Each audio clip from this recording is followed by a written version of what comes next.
August 1942, Michigan.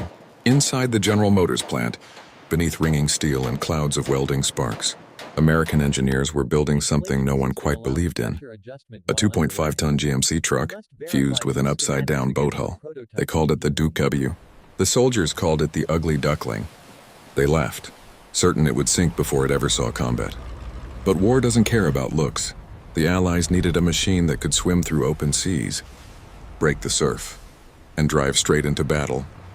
July 10, 1943, Gila, Sicily, Operation Husky. From a slit in a bunker, German Hauptmann Klaus Richter watched the Allied landing with a smirk. "Carnival boats," he scoffed, "slow, clumsy, doomed." But the laughter died quickly.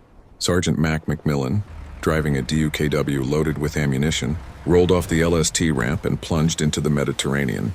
Waves slammed the windshield. The engine groaned. Everyone expected it to capsize. But the ugly Duckling floated. And when its tires touched sand, it did the impossible. It never stopped. Its six-wheel drive bit into the beach and dragged the heavy load straight onto the coastal road under fire. At that moment, Richter understood. His enemy wasn't just American infantry. It was a supply chain that couldn't be strangled. Normandy, Omaha Beach. On D-Day, the world was ending in smoke and steel. DUKWs didn't just bring ammunition. They turned around and drove back into the surf to pull wounded men from the water, becoming ferries of life in the middle of hell. 19 days later, the worst summer storm in decades smashed the Mulberry Harbor to pieces.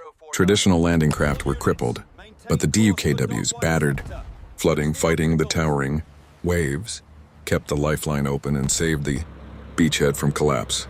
Over 21,000 were built. General Eisenhower himself said the ugly Duckling was one of the most important machines of the entire war. The Germans once mocked it, but mockery turned to fear as the truth became impossible to ignore. In World War II, victory didn't always come from the sleek or the beautiful. Sometimes it came from a humble, awkward six-wheeled truck that carried the weight of hope, supplies, and survival straight out of the sea.